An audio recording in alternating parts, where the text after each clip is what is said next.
Dieu est fidèle. Il y a quelque chose de sacré dans le fait d'abandonner chaque nouveau matin entre les mains de Dieu. Au moment où nous ouvrons les yeux, nous faisons face à d'innombrables inconnus. Nous ne pouvons pas prévoir chaque conversation, chaque décision, chaque défi à venir. Pourtant, nous avons un Père qui voit au-delà de notre vision limitée. Il connaît la fin dès le commencement. Lorsque nous invitons sa vigilance bienveillante sur notre journée, nous reconnaissons notre dépendance envers lui.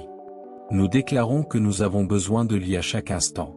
L'Écriture nous dit dans Proverbes 3 versets 5 à 6. « Confie-toi en l'Éternel de tout ton cœur, et ne t'appuie pas sur ta propre intelligence. Reconnais-le dans toutes tes voies, et il aplanira tes sentiers. » Cette promesse transforme notre manière d'aborder chaque jour. Elle déplace notre regard de l'autonomie vers la dépendance envers Dieu. Nous ne marchons pas seuls en ce jour. L'œil attentif de Dieu est sur nous. Sa sagesse guide nos pas. Sa force nous soutient lorsque nous nous sentons fatigués. Lorsque nous disons « Seigneur, veille sur moi aujourd'hui », nous faisons une déclaration de foi. Nous affirmons que sa supervision compte plus que nos propres efforts. Nous plaçons notre confiance dans le fait qu'il gardera nos cœurs, nos pensées et nos pas. Ce n'est pas une simple demande faite à la légère. C'est un acte d'abandon à la protection et à la direction divine. Beaucoup de personnes se réveillent chaque matin remplies d'anxiété face aux heures à venir. Elles s'inquiètent de ce qui pourrait mal tourner. Elles répètent dans leur esprit les pires scénarios possibles. Mais lorsque nous demandons au Seigneur de veiller sur nous, nous échangeons la peur contre la foi. Nous remplaçons l'inquiétude par l'adoration. Nous choisissons de croire que Dieu est activement impliqué dans nos vies. Il n'est ni distant ni indifférent. Il se soucie de chaque détail de notre journée. Aujourd'hui, je vais explorer comment la présence vigilante de Dieu transforme nos expériences quotidiennes, comment sa surveillance apporte la paix à nos cœurs anxieux, et comment le fait de lui remettre chaque instant conduit à la protection divine et à la direction surnaturelle. Je vais aussi prier avec vous une prière puissante au nom puissant de Jésus. Alors restez jusqu'à la fin et ouvrez vos cœurs pour recevoir les bénédictions de cette prière. Voyons maintenant cette vérité puissante, la vigilance de Dieu est personnelle et intentionnelle. Mes amis, le Seigneur ne veille pas sur l'humanité comme un observateur lointain. Il veille sur chacun de nous individuellement. Il connaît ton nom, tes luttes, tes peurs. Il comprend le poids que tu portes aujourd'hui, avant même que tu ne prononces un mot. Il sait ce dont tu as besoin. Ce n'est pas une surveillance générale, c'est une attention personnelle et intime d'un Père aimant. Lorsque tu lui demandes de veiller sur toi, tu actives ses promesses. Tu invites son attention spécifique sur ta situation spécifique. Dieu ne veille pas sur toi par obligation. Il le fait parce qu'il t'aime profondément. L'Écriture nous rappelle dans le psaume 121 versets 3 à 4. « Il ne permettra point que ton pied chancelle, celui qui te garde ne sommeillera point. Voici, celui qui garde Israël ne sommeille ni ne dort. » Réfléchis à ce que cela signifie pour ta vie. Pendant que tu dors, Dieu reste éveillé. Pendant que tu es inconscient, il est conscient. Il ne prend jamais de pause pour veiller sur toi. Sa protection est constante, ininterrompue et absolument fiable. Tu peux lui faire confiance à chaque heure de ta journée. Lorsque tu te réveilles le matin, il a déjà commencé à agir. Il a préparé le chemin devant toi. Il a arrangé les circonstances pour ton bien. Sa vigilance n'est pas réactive, elle est proactive. Il ne se contente pas d'intervenir quand tu tombes dans le trouble, il te positionne souvent pour l'éviter complètement. Pense à l'histoire de Joseph, vendu par ses frères. Genèse 39 versets 2 à 3 nous dit « L'Éternel fut avec Joseph, et il fut un homme prospère. Il était dans la maison de son maître, l'Égyptien. Son maître vit que l'Éternel était avec lui et que l'Éternel faisait prospérer entre ses mains tout ce qu'il entreprenait. Joseph ne savait pas ce que chaque jour lui réserverait. Il se trouvait dans un pays étranger, entouré d'inconnus. Pourtant, la présence vigilante de Dieu reposait sur lui. Même dans la maison de Potiphar, le Seigneur dirigeait ses pas. Joseph n'a pas eu besoin de fabriquer sa réussite par la manipulation. La surveillance divine de Dieu a apporté la faveur et la prospérité. Ce même Dieu veille sur toi aujourd'hui. Il n'est pas limité par ton lieu ou tes circonstances. Que tu sois dans un environnement familier ou étranger, il te voit. Ses yeux sont sur toi pour ton bien. Il agit dans les coulisses en ta faveur. Lorsque tu reconnais sa vigilance, tu te places dans la position idéale pour recevoir une intervention surnaturelle. Tu ouvres la porte pour qu'il agisse dans ta situation. Le psaume 34 verset 15 dit: « Les yeux de l'Éternel sont sur les justes, et ses oreilles sont attentives à leurs cris. » Dieu ne fait pas que regarder, il écoute aussi. Tes prières parviennent à ses oreilles immédiatement. Tes demandes murmurées ne passent pas inaperçues. Dieu est attentif à chaque parole que tu prononces. Cela signifie que tu peux lui parler tout au long de la journée. Tu peux lui demander sa direction en temps réel. Tu peux rechercher sa sagesse avant de prendre des décisions. Sa vigilance inclut sa volonté de communiquer avec toi. Il parlera à ton cœur lorsque tu auras besoin d'une orientation. Il te rappellera des versets bibliques lorsque tu auras besoin d'encouragement. Il enverra des personnes sur ton chemin lorsque tu auras besoin d'aide. La surveillance de Dieu est complète et multidimensionnelle. Il veille sur ta sécurité physique, ton bien-être émotionnel, ta santé spirituelle. Il garde ton esprit des pensées destructrices. Il protège ton cœur de l'amertume et du manque de pardon. Il te couvre contre les attaques spirituelles que tu ne peux même pas voir. Lorsque tu pries, « Seigneur, veille sur moi aujourd'hui », tu reconnais son autorité. Tu te soumets à sa seigneurie sur ta vie. Tu déclares que sa perspective compte plus que la tienne. Ce genre d'humilité attire sa protection surnaturelle. Cela ouvre la porte au miracle et au rendez-vous divin. Les croyants forts savent qu'ils ont besoin de Dieu chaque jour. Les chrétiens mûrs comprennent que sa supervision est essentielle. Ton Père céleste est investi dans chaque détail de ta vie. Il se soucie des petites choses autant que des grandes.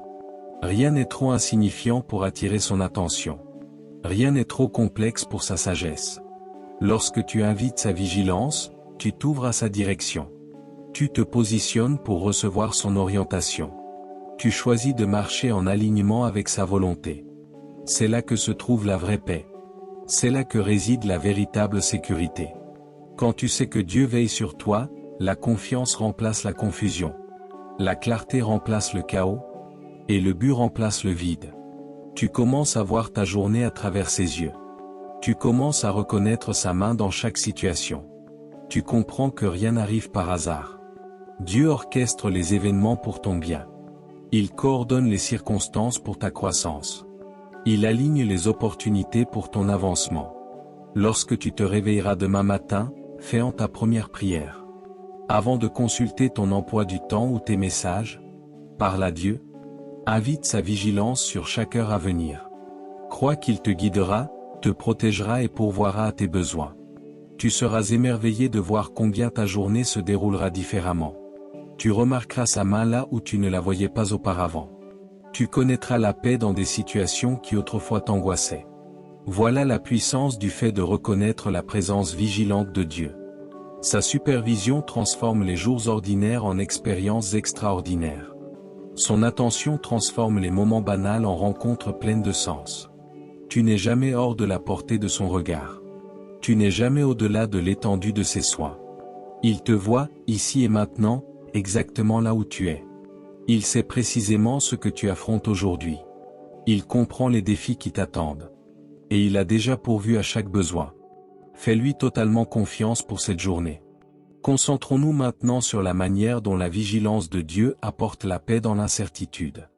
Mes chers amis, la vie est remplie de moments imprévisibles. Nous ne pouvons pas tout contrôler dans ce qui nous entoure. Nous ne pouvons pas empêcher chaque difficulté ou chaque épreuve. Mais nous pouvons choisir où placer notre confiance. Lorsque nous mettons notre confiance dans la vigilance de Dieu, la paix remplace la panique. La foi triomphe de la peur. Nous cessons d'essayer de tout gérer par nos propres forces. Nous remettons le contrôle à celui qui est véritablement aux commandes. Ésaïe 26 verset 3 déclare: « Tu garderas dans une paix parfaite celui dont l'esprit s'appuie sur toi, parce qu'il se confie en toi. » La paix parfaite n'est pas l'absence de troubles, c'est la présence de Dieu au milieu des troubles. Quand ton esprit est fixé sur lui, le chaos ne peut pas te troubler. Quand ton cœur est ancré dans ses promesses, l'incertitude ne peut pas t'ébranler. Cette paix est surnaturelle. Elle dépasse la compréhension humaine. Les gens se demanderont comment tu peux rester calme dans de telles conditions. La réponse est simple, Dieu veille sur toi. Sa présence apporte une paix qui surpasse toute intelligence. Pense à l'histoire de Shadrach, Meshach et Abednego. Ils ont affronté la fournaise ardente, une situation totalement hors de leur contrôle. Daniel 3 versets 16 à 18 rapporte leur réponse. Shadrach, Meshach et Abednego répondirent au roi. Ô Nebuchadnezzar, nous n'avons pas besoin de te répondre là-dessus. Voici, notre Dieu que nous servons peut nous délivrer de la fournaise ardente. Et il nous délivrera de ta main, ô roi. Sinon, sache, ô roi, que nous ne servirons pas tes dieux, et que nous n'adorerons pas la statue d'or que tu as dressée. Ils savaient que Dieu veillait sur eux. Ils faisaient confiance à sa protection même face à la mort. Leur paix ne dépendait pas des circonstances, elle reposait sur le caractère de Dieu. Lorsque le roi regarda dans la fournaise, il vit 4 hommes marcher. Dieu lui-même était avec eux dans le feu. Sa présence vigilante les protégea du mal. Ils sortirent sans même l'odeur de la fumée. Ce même Dieu veille sur toi dans tes épreuves brûlantes. Il ne t'abandonnera pas lorsque les choses deviendront difficiles. Il marchera avec toi à travers chaque défi. Sa présence te protégera de la destruction. Mes amis, lorsque vous demandez à Dieu de veiller sur vous, vous invitez sa paix. Vous choisissez de croire qu'il est au contrôle. Cette foi change votre manière de réagir aux imprévus. Au lieu de paniquer, vous priez. Au lieu de vous inquiéter, vous adorez. Au lieu de vous plaindre, vous rendez grâce. Philippiens 4 versets 6 à 7 nous enseigne. Ne vous inquiétez de rien, mais en toute chose, par la prière et la supplication. Avec des actions de grâce, faites connaître vos besoins à Dieu. Et la paix de Dieu, qui surpasse toute intelligence, gardera vos cœurs et vos pensées en Jésus-Christ. Lorsque tu pries avec reconnaissance, tu actives la paix de Dieu. Rappelle-toi la fidélité de Dieu. Déplace ton regard du problème vers le pourvoyeur. Alors la paix de Dieu garde ton cœur et ton esprit. Elle se tient comme un veilleur à la porte de tes pensées, refusant de laisser la peur et l'anxiété entrer. C'est là le bénéfice de reconnaître la vigilance de Dieu. Tu n'as pas à porter le fardeau de l'incertitude. Tu peux tout déposer sur lui. Il est assez fort pour porter ce qui te dépasse. Ses épaules sont assez larges pour supporter tes préoccupations. Quand tu te réveilles et que tu dis, « Seigneur, veille sur moi aujourd'hui », tu relâches l'inquiétude. Tu choisis la foi plutôt que la peur. Tu fais confiance à Dieu pour ouvrir un chemin. Cela ne veut pas dire que tu deviens négligent ou irresponsable. Cela signifie que tu fais ta part. Et que tu confies le reste à Dieu. Tu prends des décisions sages en t'appuyant sur sa sagesse. Tu fais des pas pratiques en suivant sa direction surnaturelle. La supervision de Dieu ne remplace pas ta responsabilité. Elle t'équipe pour l'accomplir avec assurance. Tu peux entrer dans ta journée en sachant que tu n'es pas seul. Tu peux affronter des conversations difficiles sans crainte. Tu peux faire face à des défis inattendus sans t'effondrer. Pourquoi ? Parce que Dieu veille sur toi. Ses yeux sont sur toi pour ton bien. Sa main te guide à travers chaque circonstance. Son regard attentif voit chaque menace avant qu'elle ne t'atteigne. Il t'avertira quand il faudra changer de direction. Il te fortifiera quand tu devras tenir ferme. Il te délivrera quand tu seras en danger. Sa protection n'est ni distante ni passive. Elle est active et intentionnelle. Il combat pour toi. Il marche devant toi pour préparer le chemin. Il se tient derrière toi pour protéger ton dos. Il t'entoure de toutes parts. Quand tu marches dans la conscience de sa vigilance, tu marches avec assurance. Tu ne crains pas les mauvaises nouvelles. Tu ne redoutes pas l'avenir. Tu sais que Dieu est avec toi. Sa présence est ta plus grande protection. Rien ne peut te séparer de son amour. Aucune arme forgée contre toi ne prospérera. Toute langue qui s'élèvera contre toi en jugement sera condamnée. C'est l'héritage des serviteurs de l'Éternel. C'est la promesse faite à ceux qui se confient en sa garde vigilante. Alors, lorsque tu te lèveras demain matin, déclare sa protection sur ta vie. Seigneur, veille sur moi aujourd'hui. Garde mon cœur et mes pensées. Protège-moi de toute attaque de l'ennemi. Garde-moi en sécurité dans tes bras d'amour. Notre Dieu fidèle honorera cette prière. Il te couvrira de ses plumes. Sous ses ailes, tu trouveras un refuge. Sa fidélité sera ton bouclier et ta cuirasse. Tu ne craindras ni la terreur de la nuit, ni la flèche qui vole le jour, ni la peste qui marche dans les ténèbres, ni la destruction qui frappe en plein midi. Pourquoi? Parce que Dieu veille sur toi. Ses yeux reposent sur toi pour ton bien. Sa main est sur toi pour te protéger. Son esprit est sur toi pour te guider. Fais-lui confiance pleinement. Remets-lui ta journée sous sa garde vigilante, et tu verras sa bonté dans le pays des vivants. Mes chers amis, la vigilance de Dieu est le fondement de notre paix, de notre protection et de notre destinée. Quand nous remettons chaque jour entre ses mains, nous marchons dans la faveur divine et la direction surnaturelle. Maintenant, à tous ceux qui entendent ma voix, allons devant le Seigneur dans la prière. Je veux que vous priez avec moi, ou que vous écoutiez cette prière avec foi, afin de recevoir toutes les bénédictions qu'elle renferme. Prions notre Dieu plein de grâce et d'amour. Père céleste, Dieu tout-puissant, je te loue car tu es l'alpha et l'oméga, le Dieu qui ne sommeille ni ne dort. Tu es le gardien vigilant de mon âme, celui qui me voit à tout moment. Je te rends grâce pour le don de la vie. Je te remercie pour ta présence fidèle dans ma vie chaque jour. Je te remercie pour les innombrables fois où tu m'as protégé sans même que je le sache. Seigneur miséricordieux, je viens maintenant devant toi pour te demander pardon pour mes péchés. Père, je te demande de veiller sur moi aujourd'hui et chaque jour. Je remets cette journée entre tes mains. Guide mes pas selon ta volonté. Dirige ma route selon ton dessein. Que ta sagesse me conduise dans chacune de mes décisions. Je déclare qu'aucune arme forgée contre moi ne prospérera, et que toute langue qui s'élèvera contre moi en jugement sera condamnée. Au nom de Jésus, je repousse toute attaque de l'ennemi. Je déclare que je suis couvert par le sang de Jésus, protégé par la puissance du Saint-Esprit. Au nom de Jésus, aucun mal n'approchera de ma demeure. Aucun malheur ne m'arrivera, ni à mes proches. Seigneur, je te demande de poser ta main de guérison sur mon corps. Guéris toute maladie, toute douleur, toute affliction, toute gêne. Restaure ma santé complètement. Jéhovah Rapha, je t'invoque, fortifie mon système immunitaire. Renouvelle mon énergie et ma vitalité. Guéris-moi de l'intérieur vers l'extérieur. Touche les endroits brisés de mon cœur. Guéris les blessures que personne ne voit. Restaure ma joie, ma paix et mon espérance. Je prie pour la délivrance de toute forme d'esclavage. Brise toutes les chaînes qui me retiennent captif. Libère-moi de la peur, de l'inquiétude, de l'anxiété et des traumatismes. Dieu puissant, délivre-moi des pièges de l'ennemi. Au nom de Jésus, je déclare une percée dans chaque domaine de ma vie, percée dans mes finances, mes relations et le travail de mes mains. Je déclare une percée dans ma santé, dans mon esprit et dans mes pensées. Je reçois la victoire et la délivrance au nom de Jésus. Je réclame tes promesses sur ma vie. Je me tiens sur ta parole fidèle et je ne serai pas ébranlé. Père, je prie aussi pour mes proches.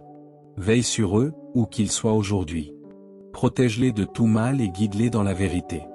Seigneur, alors que je fais cette prière avec tous ceux qui l'écoutent, je te rends grâce pour chaque cœur qui s'ouvre devant toi en ce moment.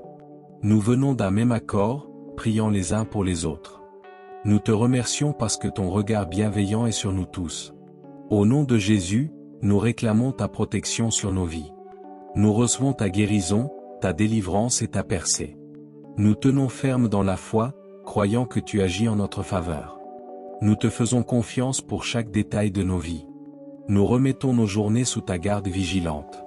Nous savons que tu es toujours avec nous. Nous te remercions pour ta fidélité, pour ton amour, pour ta grâce et pour ta bonté.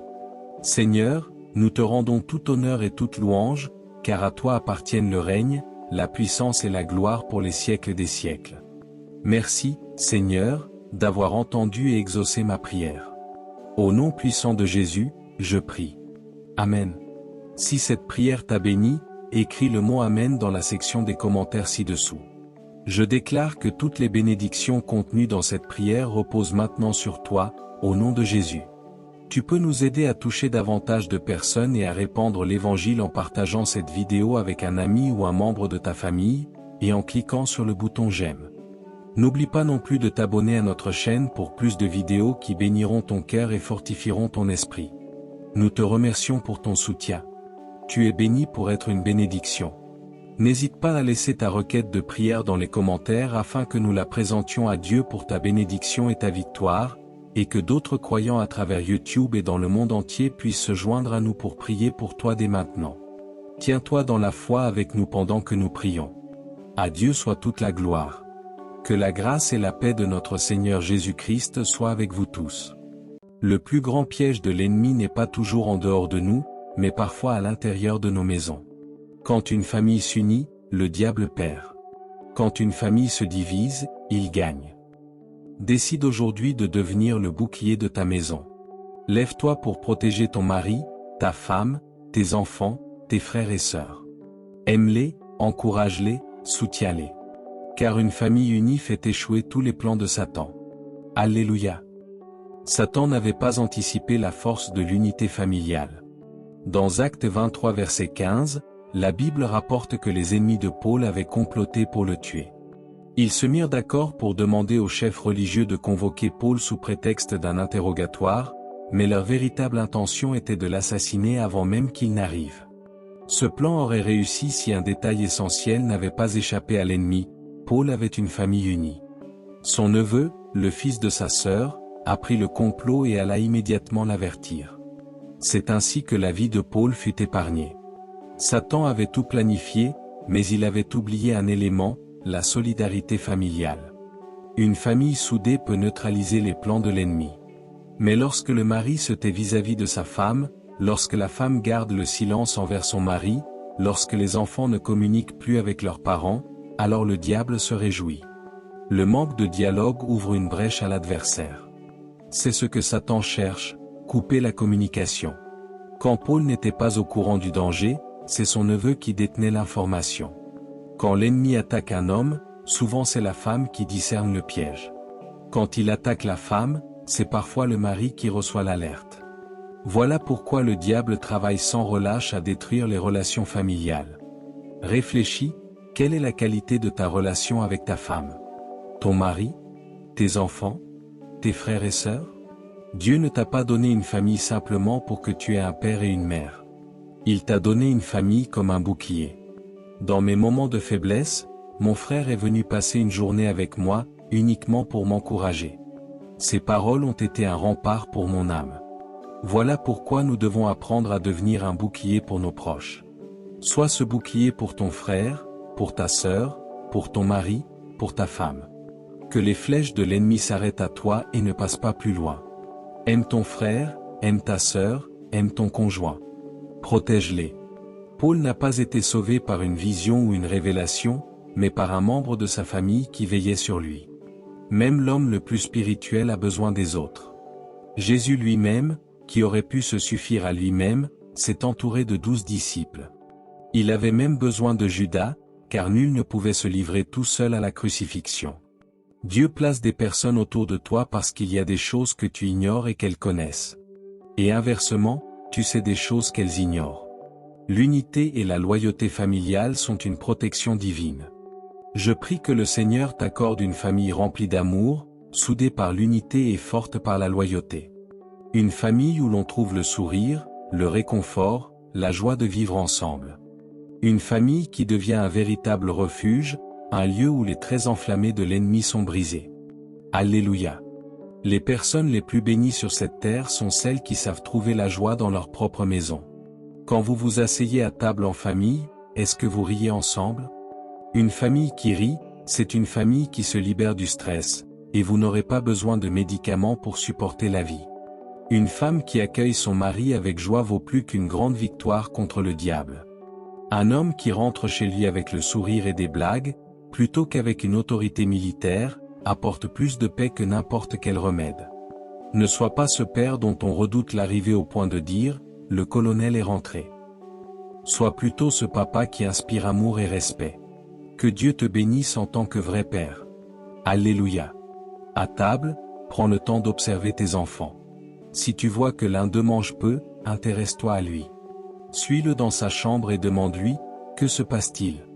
Voilà une semaine que tu ne manges pas normalement. » Alors, il t'ouvrira son cœur. Peut-être te dira-t-il qu'il aime une fille de sa classe, mais qu'elle l'a rejetée, et c'est là que tout commence. N'oublions pas, les enfants ne sont pas aussi innocents qu'on l'imagine parfois. Moi-même, je n'ai pas commencé ma vie comme pasteur. Je suis né pécheur, rempli de mes propres luttes, et à 10 ans déjà, j'avais commencé à courir après les filles. Et à l'époque, il n'y avait pas Internet comme aujourd'hui. C'est pourquoi, parents, ne soyez pas naïfs. Ne pensez pas que vos enfants ne connaissent rien ou qu'ils sont trop jeunes pour certaines choses. Ne rejetez pas la réalité en disant « ce n'est pas vrai ». Votre fils, votre fille, eux aussi observent, ressentent, désirent. Et s'ils n'ont pas vos conseils et votre écoute, ils chercheront ailleurs. Les personnes véritablement bénies sont celles qui trouvent la joie chez elles. Quand vous partagez un repas en famille, est-ce que vous riez ensemble? Une maison où l'on rit dissipe le stress, nul besoin d'artifice quand la paix règne autour de la table. Quand ta femme t'accueille avec chaleur, quand ton mari revient avec des plaisanteries au lieu d'une tempête d'autorité, cela vaut plus que toutes les victoires contre l'ennemi.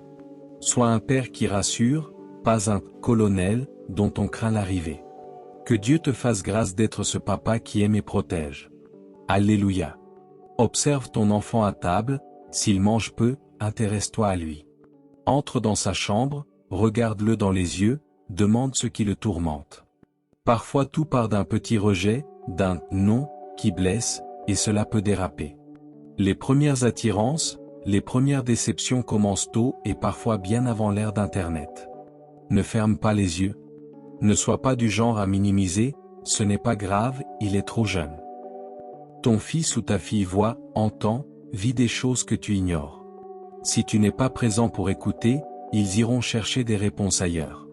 C'est justement là que l'ennemi installe ses pièges.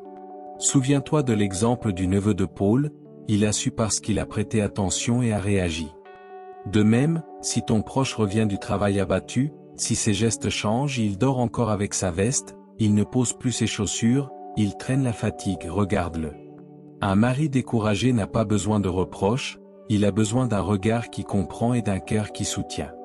Tes petites attentions peuvent briser un plan qui voulait le détruire. Si tu te reconnais blessé dans ton âme, prends la décision de changer. L'ancienne personnalité qui te faisait souffrir peut mourir aujourd'hui, fais place à un autre homme, à une autre femme. Détermine-toi à garder ce qui te bénit, ta foi, tes valeurs, ton foyer. Ce sont des trésors à protéger et à transmettre à tes enfants. Il y a des combats pour lesquels on doit se lever dès l'enfance, apprendre à défendre l'honneur, l'intégrité et la fidélité à ce qui compte. C'est en famille qu'on inculque ces valeurs. Voilà pourquoi notre société souffre quand ses bases ne sont pas posées, des personnes brillantes en parole mais corrompues par facilité, prêtes à vendre ce qui est précieux pour un gain immédiat. La première chose pour laquelle il faut combattre, c'est la foi. Ne laisse personne toucher à ta relation avec Dieu. Qui touche à ta foi veut ta mort spirituelle. Dis « Amen » avec conviction. La deuxième chose pour laquelle on peut être prêt à donner sa vie, c'est la famille. Protège-la, chéris-la, bâtis-la. La famille mérite qu'on se batte pour elle, parfois jusqu'au sacrifice suprême. Oui, pour ta famille tu peux donner ta vie, pour ta maison tu peux verser ton sang. Une véritable famille bénie trouve la joie autour de la table, on rit, on partage, on oublie les soucis. Quand la maison respire la joie, elle devient un rempart contre l'ennemi. Dieu dit qu'un responsable qui ne sait pas prendre soin de sa famille n'est pas digne d'être établi devant l'assemblée. Il ne s'agit pas seulement de faire le ménage ou de s'occuper du voisinage, d'abord, tu dois veiller sur ton foyer. Jeûne, prie et lutte spirituellement pour le salut et la protection des tiens. Ensuite, via l'Église, il y a des choses sacrées qu'on ne touche pas pour lesquelles on est prêt à se battre. Et puis la patrie, on ne plaisante pas avec sa terre natale. Même si l'on voyage, on reste enraciné, nos ancêtres y reposent, et nos enfants méritent d'y vivre libres. Mourir pour la patrie n'est pas une idée vide, c'est un appel à défendre ce qui nous forme. Ne sois pas parmi ceux qui vendent tout pour l'argent facile. Quand on a élevé des générations sans valeur solide, on obtient des hommes brillants en parole mais prêts à trahir pour un gain. Une société qui n'enseigne pas le prix du sacrifice produira des cœurs corruptibles. Ton sang a un mystère, le sang des martyrs criera justice. Ne laisse pas des manipulations abrutir la jeunesse avec quelques t-shirts et de l'argent pour qu'ils perdent toute dignité. Si l'on sacrifie ici, ce sont leurs enfants qui hériteront du pays et il ne faut pas que les autres décident de l'avenir de tes enfants. Bats-toi pour ta patrie. Comprends que la terre qui t'a vu naître a une valeur spirituelle et historique, protège-la, fais-la prospérer pour tes enfants. À ceux qui pensent trouver la paix ailleurs, sachez que l'étranger te rappellera sans cesse que tu n'es pas chez toi. La terre où tu as grandi reste ton lieu d'appartenance. Nous devons former ici une armée de jeunes engagés non pour la violence gratuite, mais pour défendre la foi, l'honneur et la patrie. L'Église doit être ce lieu de formation, où se lèvent des hommes et des femmes prêts à lutter pour le bien commun. Je parle aux jeunes, ne vous laissez pas tromper. La patrie est sacrée. Apprenez la valeur du sacrifice. Si nous cessons d'éduquer des citoyens loyaux et courageux, tout s'écroulera. Soyez la génération qui refuse la facilité, qui défend le pays et protège la famille. Quand on grandit avec des valeurs faussées, on croit que tout ce qui compte dans la vie, c'est l'argent, les possessions ou la reconnaissance superficielle. On pense que la réussite se mesure en dollars, en biens matériels, ou dans l'opinion des autres. Mais laisse-moi te dire une chose, ce n'est pas comme ça que les grandes nations ont été construites. Ce n'est pas ainsi que les hommes et les femmes qui ont marqué l'histoire ont agi. Mandela, par exemple, a enduré des décennies de souffrance et de privation. Il n'a pas souffert pour des querelles futiles, ni pour des disputes de quartier ou des jalousies. Il a souffert pour défendre des valeurs, pour protéger son peuple, pour préserver la justice et la liberté. Il y a dans la vie des choses qu'on ne peut pas vendre, qu'on ne peut pas trahir pour quelques billets ou pour un gain immédiat. Ce sont des principes, des valeurs, des héritages à protéger. Tout n'a pas le même prix. Certaines choses sont si précieuses qu'elles méritent ton sang, ton temps, ton énergie et parfois même ta vie. Comprends bien, la foi, la famille et la patrie ne sont pas négociables. Ce sont des trésors qui exigent fidélité, sacrifice et courage. Si tu ne pries pas pour tes enfants, si tu ne les éduques pas dans la discipline et les valeurs, si tu ne travailles pas ton esprit pour comprendre l'importance de ta patrie et de ton foyer, alors l'ennemi va s'infiltrer. Il commence petit, subtilement, et croit que personne ne remarque. Mais petit à petit, il grandit, il s'installe et envahit ton espace, ton esprit, ta maison et même ton pays. Et un jour, tu pourrais te retrouver sous ce qu'on appelle la malédiction de la Bible. Des étrangers prennent le contrôle de ce qui t'appartient, de ce que tu devrais protéger. Tu n'es plus maître chez toi, tu n'es plus maître de ta famille, tu n'es plus maître de ton destin. Monsieur le Congolais, ou toi qui es chez toi, refuse cette malédiction. Dieu nous a délivrés et il est temps de protéger ce qu'il nous a confié. Enseigne à tes enfants à respecter et à aimer leurs valeurs. Apprends-leur à aimer leur foi, à chérir leur famille, à honorer leur église, mais aussi à aimer et défendre leur patrie. Nous n'avons qu'un seul pays pour lequel prier et pour lequel se battre. Et cette patrie n'est pas un simple morceau de terre, c'est notre héritage, le fruit du travail et des sacrifices de ceux qui nous ont précédés. Regarde autour de toi et constate combien il est frustrant de voir combien de fois nous sommes humiliés simplement parce que nous sommes Congolais. Dans les aéroports, à l'étranger, on nous scrute, on examine nos passeports, on nous juge, on nous humilie. Et c'est récurrent, encore et encore. Mais il n'est plus temps de se laisser intimider.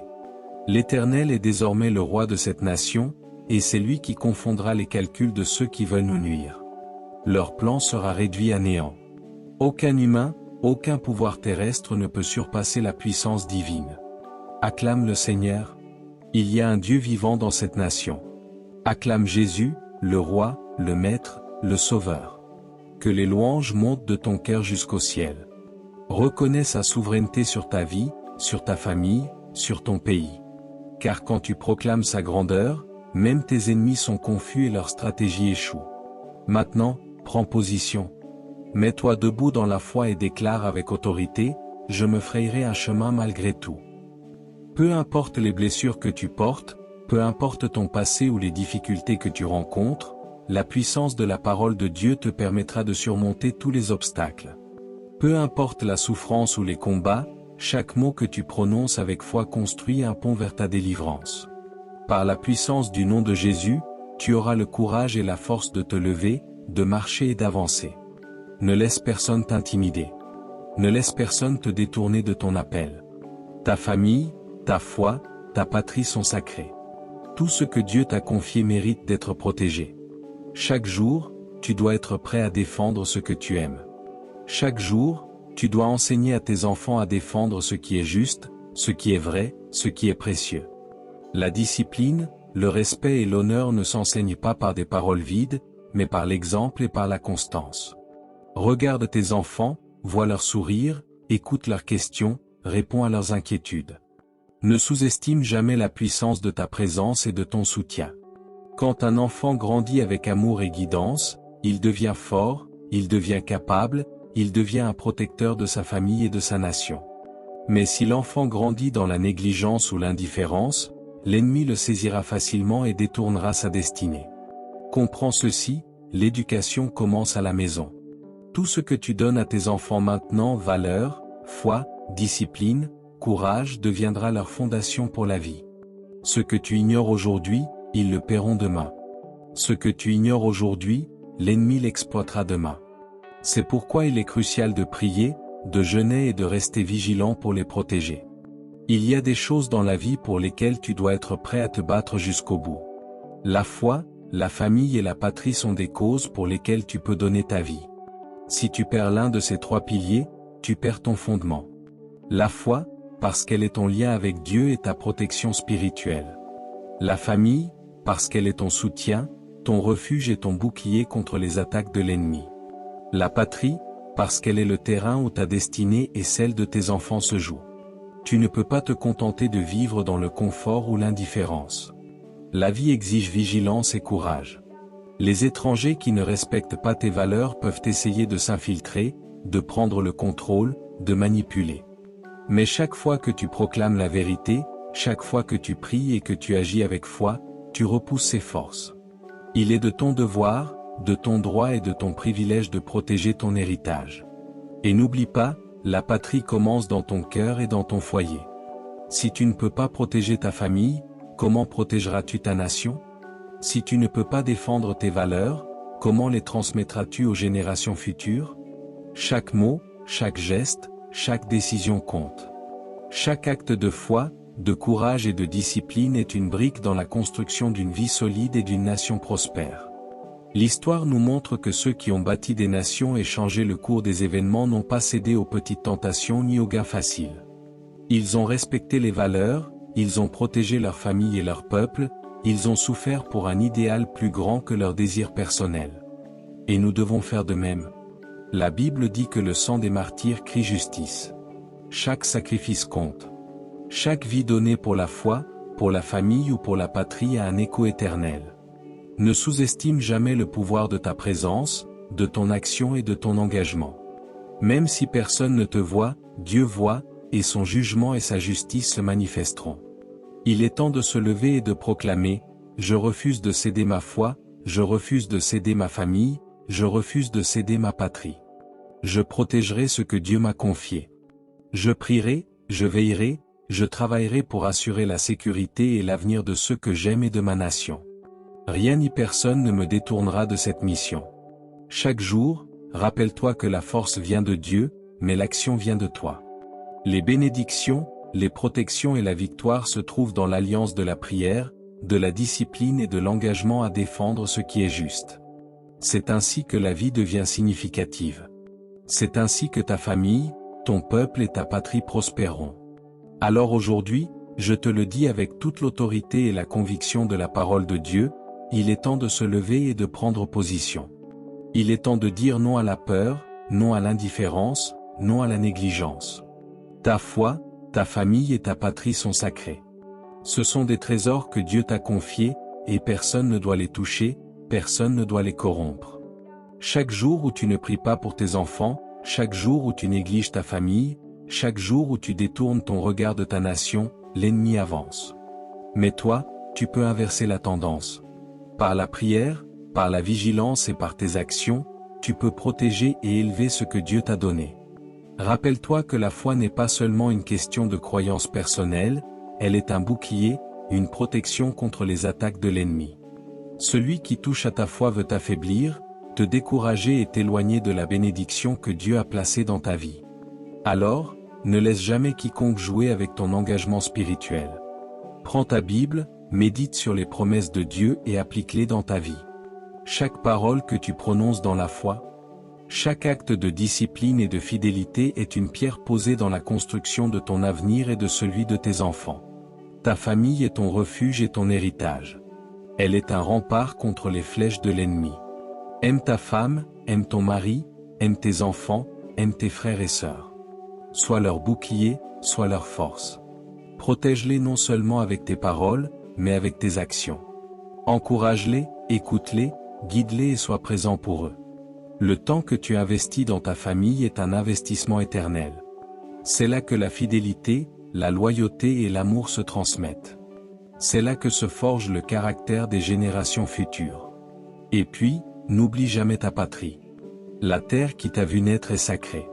L'histoire de ton pays, le sang de tes ancêtres, les sacrifices de ceux qui t'ont précédé, tout cela appelle à la protection et au respect. Ne permets jamais qu'un étranger décide de ce que tu dois posséder, de ce que tu dois faire ou de la direction que doit prendre ta nation. Enseigne à tes enfants à honorer leur pays, à défendre sa justice et à se lever pour ses valeurs. Leur avenir dépend de cette conscience et de cet engagement. Aujourd'hui, prends position. Déclare avec force et conviction, je protégerai ma foi, je défendrai ma famille, je préserverai ma patrie. Laisse ton cœur brûler pour ce qui est juste, ton esprit se lever pour ce qui est sacré, et ta main agir pour ce qui est nécessaire. Ne recule jamais face aux difficultés, aux injustices ou aux tentations. Par la puissance de Jésus-Christ, tu peux te frayer un chemin malgré tout. Souviens-toi, les bénédictions, la protection et la victoire viennent à ceux qui osent se lever, prier, se battre et défendre ce qui est juste. Ne laisse pas passer cette occasion. Aujourd'hui est le jour de l'engagement, de la détermination et du courage. Que ta foi soit inébranlable, que ton amour pour ta famille soit infini et que ton attachement à ta patrie soit éternel. Marche avec courage, agis avec sagesse et prie avec ferveur. Parce que ce que Dieu a confié à tes mains ne peut être détruit tant que tu refuses de céder. Alléluia. Sois un gardien, sois un protecteur, sois un guerrier dans la foi. Que ta vie devienne un exemple, que ta famille devienne un rempart, et que ta patrie connaisse la gloire et la paix grâce à ton engagement. Aujourd'hui, choisis de te lever et de dire, je ne céderai pas, je ne faiblirai pas, je marcherai dans la puissance de Dieu jusqu'à la victoire. Amen. Cela peut vous surprendre, mais certaines des plus grandes bénédictions de votre vie ne sont pas le fruit de vos efforts, de votre discipline ou même de votre sagesse. Elles sont le résultat d'une seule chose, la faveur de Dieu. Parce que oui, vous pouvez travailler dur. Oui, vous pouvez bien planifier. Oui, vous pouvez étudier, vous donner à fond et vous organiser. Mais au bout du compte, c'est la faveur de Dieu qui vous place dans des lieux où votre nom est mentionné pour le bien. C'est la faveur de Dieu qui ouvre des portes que vous ne pourriez jamais ouvrir vous-même. C'est la faveur de Dieu qui arrange des rencontres, des moments et des miracles d'une manière que vous ne pourriez jamais concevoir. Et donc, ce matin, je vous demande, savez-vous vraiment ce que cela signifie de marcher dans la faveur de Dieu? Parce que marcher dans la faveur ne se résume pas à écouter un beau sermon le dimanche. Ce n'est pas seulement chanter des chants de grâce. Il s'agit de vivre chaque jour à l'intérieur du flux de l'avantage divin. Il s'agit de se réveiller avec la conscience que vous êtes enveloppé de grâce comme d'un bouclier.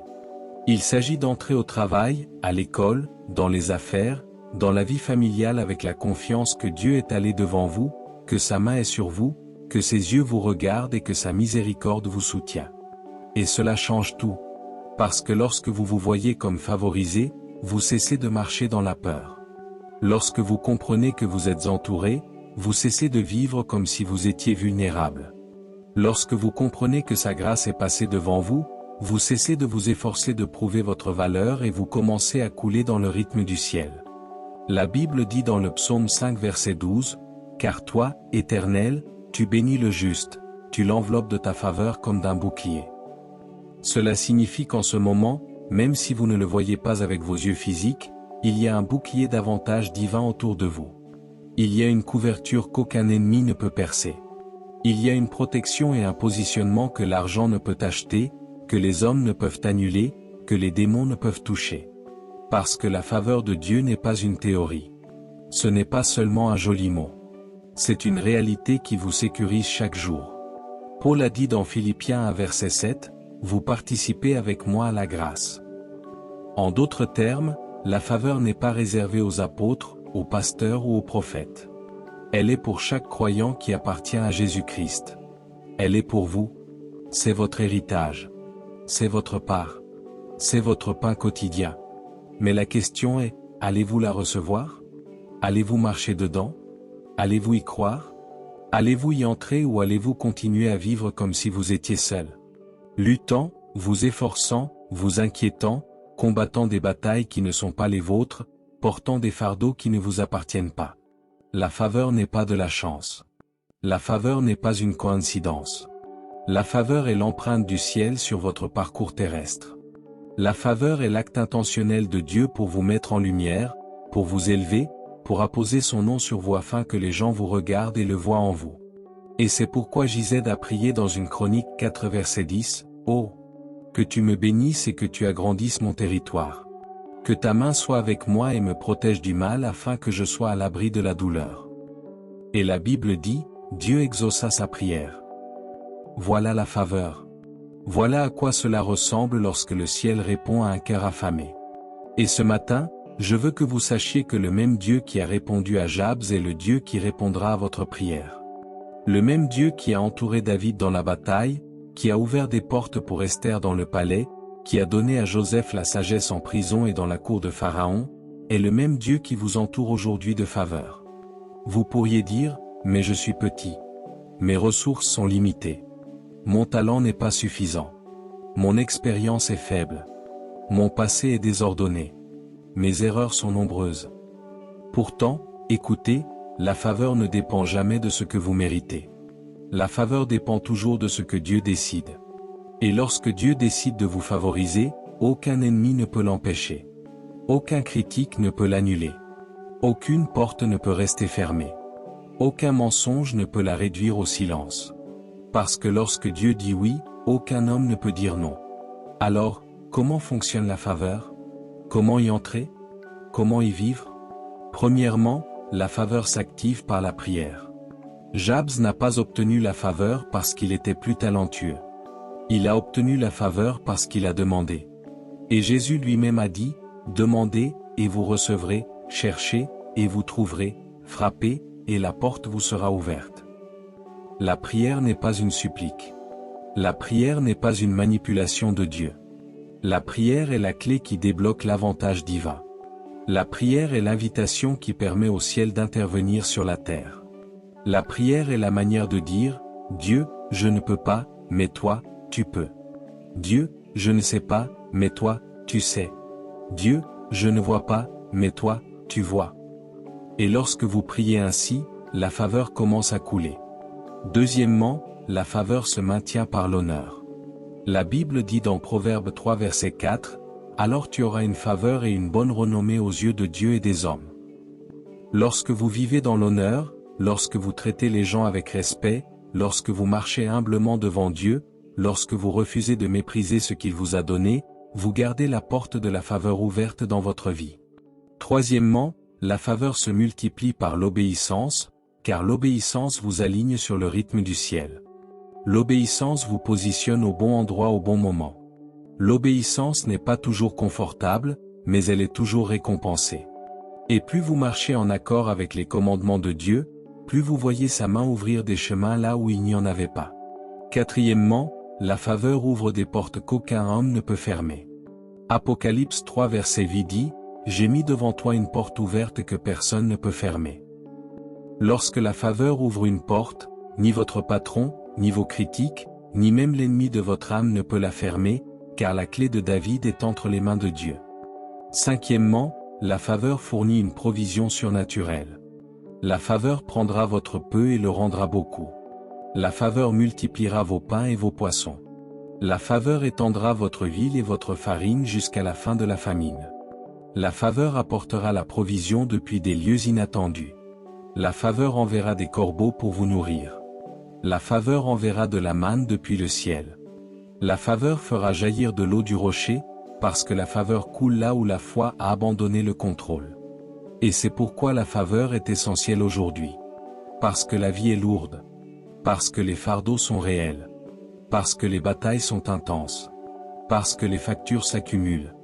Parce que les délais pressent. Parce que la maladie attaque.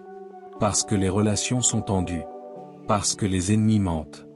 Parce que les peurs murmurent. Et vos seuls efforts ne peuvent pas vous porter. Votre connaissance ne garantit pas le succès. Votre stratégie ne garantit pas la survie. Mais la faveur peut, car la faveur vous connectera avec les bonnes personnes au bon moment. La faveur adoucira le cœur d'un patron ou d'un responsable. La faveur arrangera des opportunités pour lesquelles vous n'avez même pas postulé. La faveur vous protégera des attaques que vous n'aviez pas vues venir. La faveur vous portera dans des lieux où l'argent, le talent ou le nom de famille ne peuvent pas vous amener. La faveur est la monnaie du royaume. Et lorsque vous y marchez, chaque bataille semble différente. Chaque fardeau devient plus léger. Chaque tempête perd sa puissance, parce que vous savez que vous ne vous portez pas vous-même. Vous êtes porté. Alors, qu'est-ce que cela signifie concrètement pour vous aujourd'hui? Premièrement, vous devez vous voir non pas comme un spectateur de la faveur, mais comme un participant. Cessez de croire que la faveur est seulement pour les leaders, les prophètes ou les personnes à succès. Elle est pour vous.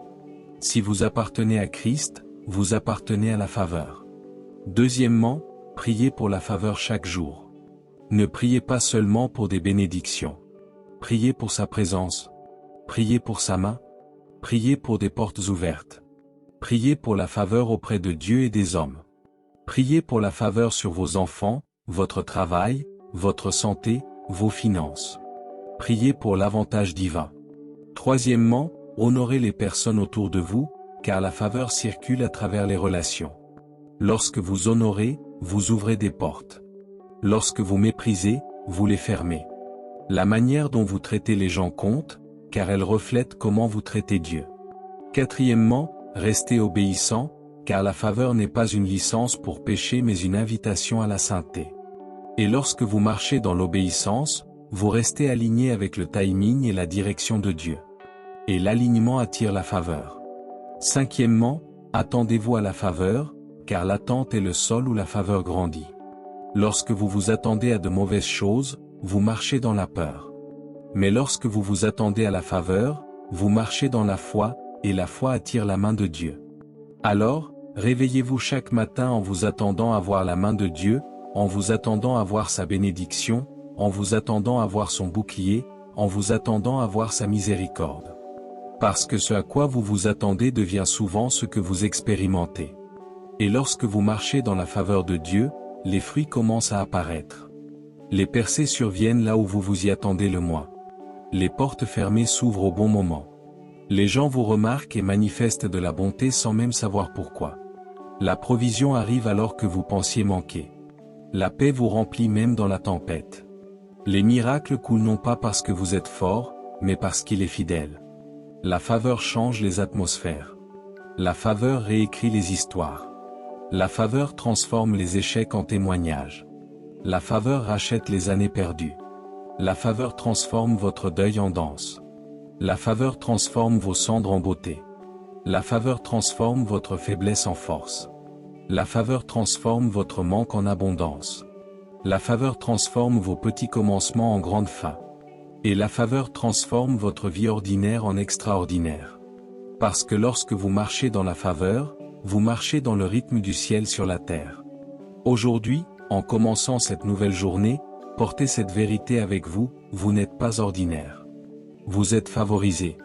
Vous n'êtes pas oublié. Vous êtes entouré. Vous ne faites pas que survivre. Vous êtes choisi, positionné et habilité.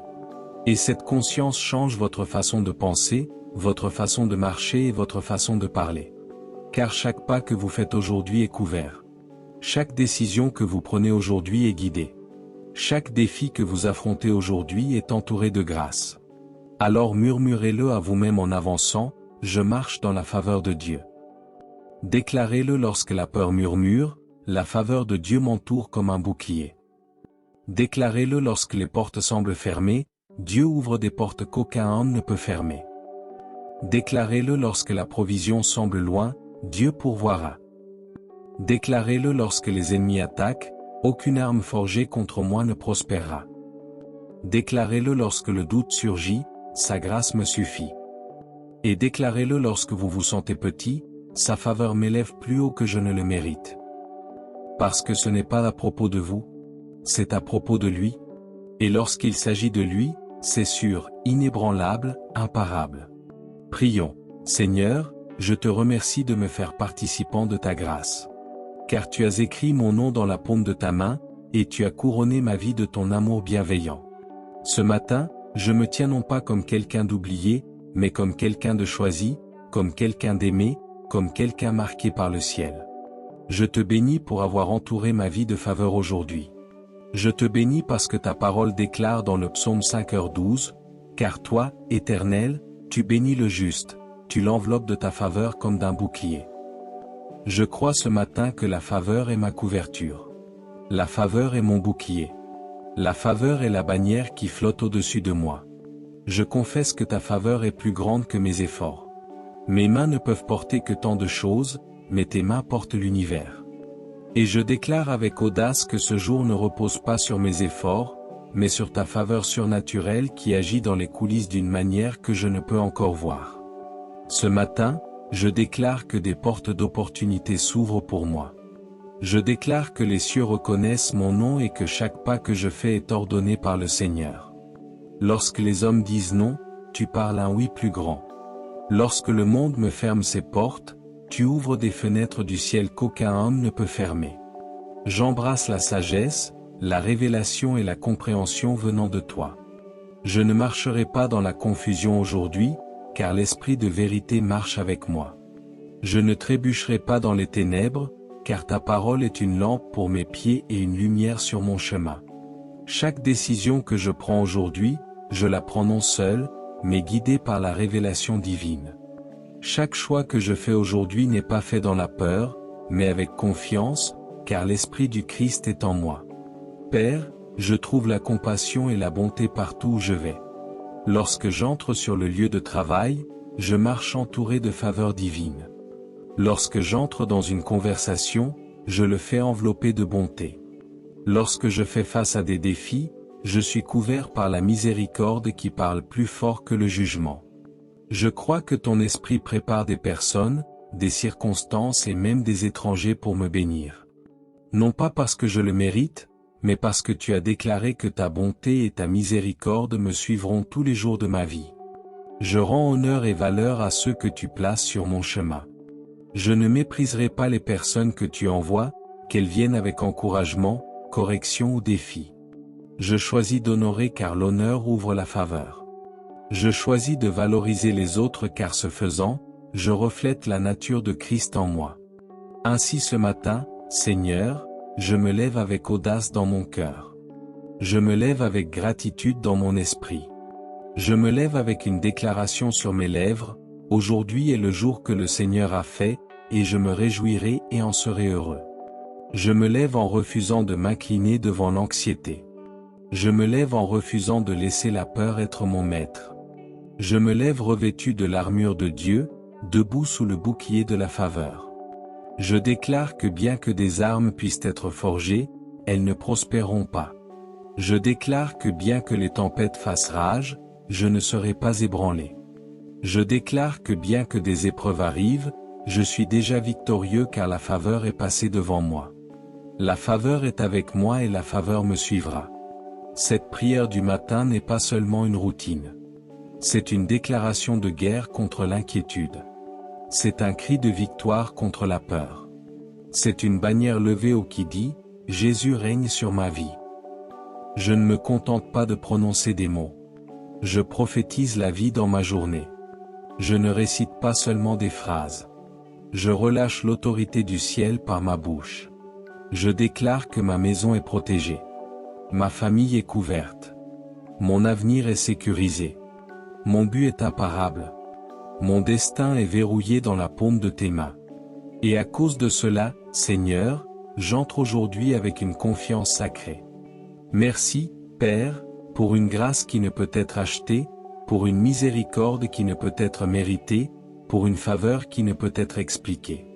Merci, car je n'entre pas dans cette journée les mains vides. Je marche comme un enfant du roi avec accès à toutes les ressources célestes. Je marche comme un citoyen du ciel portant l'autorité pour changer l'atmosphère.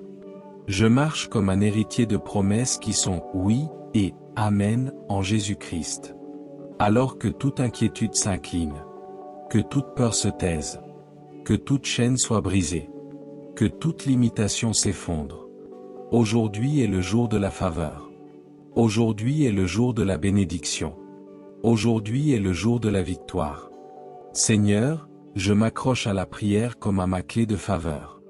Je ne considère pas la prière comme une option, mais comme la ligne de vie de mon âme. La prière est ma porte vers ta présence. La prière est mon passeport dans les cours du ciel. La prière est la clé qui ouvre la porte de la faveur qu'aucun humain ne peut déverrouiller. Sans la prière, je vagabonde. Avec la prière, je marche dans la direction. Sans la prière, je porte des fardeaux. Avec la prière, je les dépose à tes pieds. Alors ce matin, je m'empare de la prière comme un guerrier s'empare de son épée. Comme un voyageur s'accroche à sa carte. Comme un enfant tient la main de son père. Je m'accroche, car je sais que la prière déplace les montagnes, brise les chaînes, ouvre les cieux et fait venir la faveur. J'invite ta présence à marcher avec moi aujourd'hui. Je ne veux pas entrer dans cette journée seule. Je ne veux pas m'appuyer sur ma propre sagesse ni sur ma propre force. Ta présence est ma boussole. Ta présence est ma confiance. Ta présence est mon bouclier, mon repos, mon espoir et mon chant. Tout comme tu marchais avec Adam dans la fraîcheur du jardin, marche avec moi dans la chaleur de mes défis. Tout comme tu marchais avec les disciples sur le chemin d'Emmaüs, marche avec moi quand je ne vois pas toute l'image. Quand mon cœur est confus, quand ma foi semble faible, je t'invite dans mes conversations, dans mes décisions, dans mes pas. Je veux marcher aujourd'hui en étant conscient que le ciel n'est pas distant, mais proche. M'entourant, me guidant, me donnant de la puissance. Je reçois joyeusement des percées dans tous les domaines de ma vie.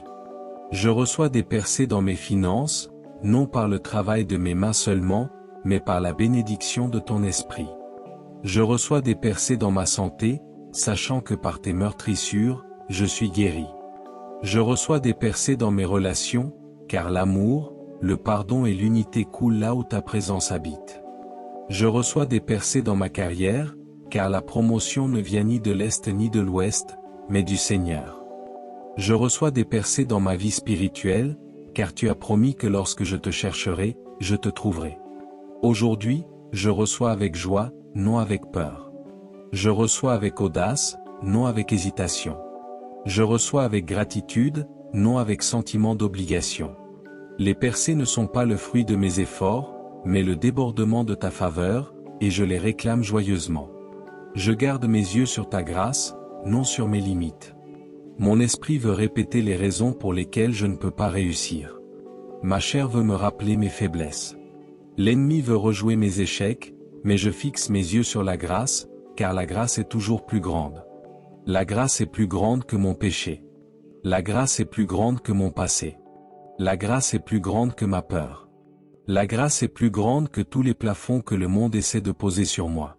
Là où mes limites s'arrêtent, la grâce commence. Là où ma force faiblit, la grâce me porte. Là où ma vision est floue, la grâce me donne la vue. Aujourd'hui, je ne vivrai pas selon ce qui me manque, mais selon ce que tu fournis. Je ne me concentrerai pas sur la montagne devant moi, mais sur le Dieu qui déplace les montagnes. Je m'appuie sur ta faveur pour accomplir plus que je ne pourrais imaginer. Mon talent ne peut que m'emmener jusqu'à un certain point. Mon éducation ne peut ouvrir que certaines portes. Mes connexions ne peuvent me porter qu'à un certain niveau. Mais la faveur m'élève au-delà de toute limite naturelle. La faveur accélère ce que des années de travail ne peuvent accomplir. La faveur me place dans des pièces que je ne mérite pas, à des tables où je n'ai jamais été invité, dans des positions que personne ne pensait possibles. Quand je m'appuie sur la faveur, je ne m'appuie plus sur ma force, mais sur la tienne. Je déclare qu'aujourd'hui, la faveur multipliera mes efforts. La faveur magnifiera ma voix. La faveur étendra ma portée. La faveur fera que mon peu devienne beaucoup. La faveur accomplira en un instant ce que le labeur n'aurait pas pu accomplir en toute une vie. Je te magnifie pour avoir ouvert des portes qu'aucun homme ne peut fermer. Je te loue non seulement pour les portes qui s'ouvrent largement, mais aussi pour les portes que tu as fermées. Pour chaque opportunité que tu as retirée, je te remercie, car je sais que tu me protèges du mal. Pour chaque chemin que tu as bloqué, je te bénis, car je sais que tu me rediriges vers mon destin. Tu es le Dieu de la porte ouverte, le Dieu de la porte fermée, le Dieu de la bonne porte. Et lorsque tu ouvres une porte, aucun homme, aucun système, aucun démon, aucun obstacle, aucun critique, aucun ennemi ne peut la fermer. Lorsque tu ouvres une porte, elle est scellée par le décret du ciel. Alors je te magnifie, car je ne crains pas ce que les hommes peuvent faire. Je te magnifie, car mon avenir ne dépend pas de leur permission. Ma percée ne dépend pas de leur approbation. Mon destin est entre tes mains et tes mains seules. Maintenant, j'entre dans cette journée avec confiance, couvert de ta faveur. Je n'entre pas avec hésitation. Je n'entre pas avec crainte. J'entre avec courage. J'entre avec audace. J'entre avec un feu sacré brûlant dans mon esprit. J'entre revêtu de force, de dignité et de grâce. J'entre croyant que le ciel me soutient, que les anges campent autour de moi, et que l'Esprit du Dieu vivant est en moi. J'entre en déclarant qu'aucune arme formée contre moi ne prospérera. Que toute langue qui s'élève contre moi tombera. Que toute malédiction prononcée contre moi se transforme en bénédiction. Et que tout plan de l'ennemi est déjà vaincu. J'entre comme un fils, comme une fille, comme un héritier du royaume. J'entre en sachant que si Dieu est pour moi, qui peut être contre moi? Seigneur, en entrant dans cette journée, je ne prie pas seulement pour moi. Je lève aussi ceux qui écoutent avec moi en ce moment. Pour chaque cœur fatigué, libère la force.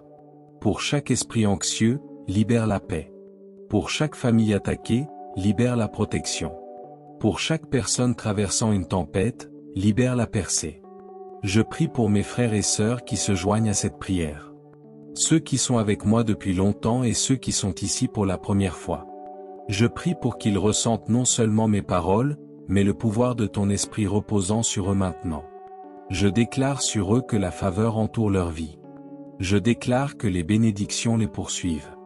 Je déclare que les portes s'ouvrent, que les chaînes se brisent, que les fardeaux se lèvent et que les miracles se manifestent. Et ainsi, Seigneur, nous nous levons ensemble dans l'unité. Ensemble, nous entrons dans cette journée en déclarant que la faveur n'est pas un « peut-être ». La faveur est nôtre. La faveur n'est pas un vœu. La faveur est une réalité.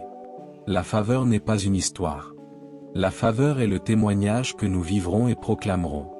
Jésus, tu es notre faveur. Tu es notre bouclier. Tu es notre percée. Tu es notre joie. Et au nom puissant de Jésus, je scelle cette prière avec un cri victorieux de foi, une déclaration audacieuse d'espérance et un chant triomphant de louange. Amen. Merci d'avoir écouté et passé ce précieux moment avec le Seigneur. Que la bénédiction de cette prière marche avec vous, vous fortifie et vous couvre tout au long de la journée. Glory to God est toujours là pour vous élever dans la prière.